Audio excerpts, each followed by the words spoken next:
तिरंगे की कसमें YouTube channel PP motivational 470 प्रस्तुति पीपी मोटिवेशनल 470 26 जनवरी की ठंडी सुबह थी। कोहरे की हल्की परत सड़कों पर पसरी हुई थी, लेकिन शहर के हर कोने में एक अजीब सी गर्माहट थी।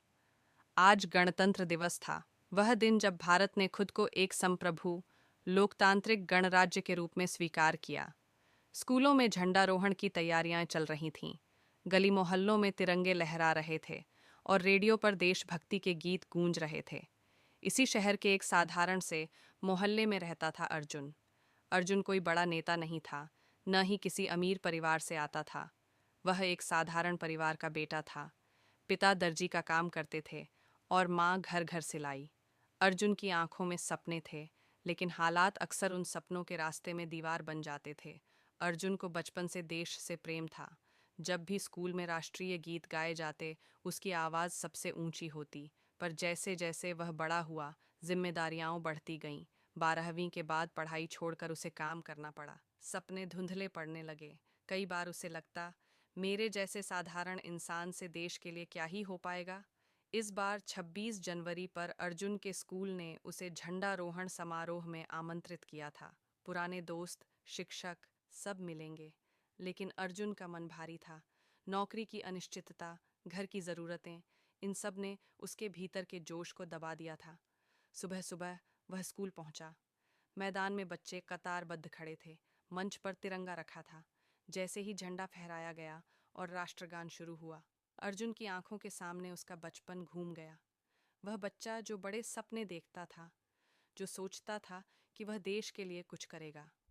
राष्ट्रगान के बाद एक बुजुर्ग स्वतंत्रता सेनानी को बोलने के लिए बुलाया गया।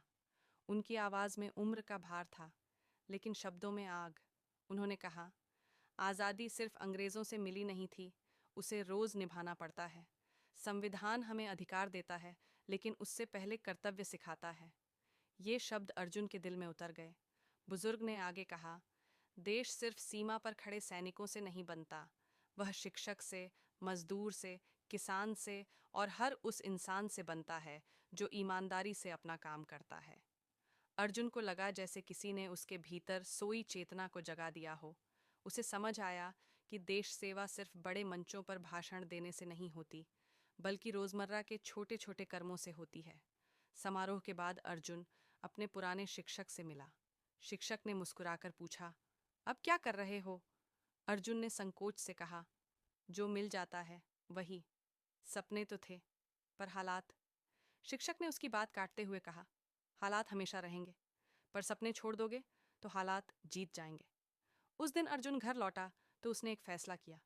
उसने ठान लिया कि वह अपने भीतर की हार को आज, इसी 26 जनवरी को खत्म करेगा। अगले दिन से उसने अपने कौशल को निखारने की शुरुआत की। रात में थकान के बावजूद वह पढ़ाई करता, नए हुनर सीखता। धीरे धीरे बदलाव दिखने लगा। उसे एक बेहतर नौकरी मिली। वह अपने काम में ईमानदार रहा, समय पर पहुंचा, पूरी मेहनत से काम किया।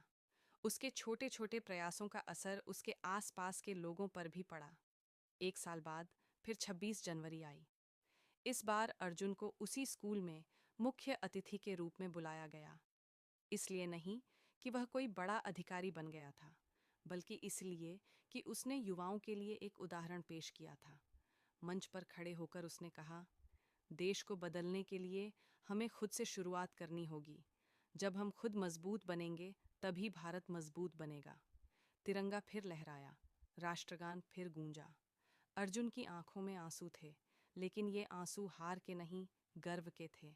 उसे समझ आ गया था कि 26 जनवरी सिर्फ एक तारीख नहीं, बल्कि हर भारतीय के भीतर एक नई शुरुआत का वादा है।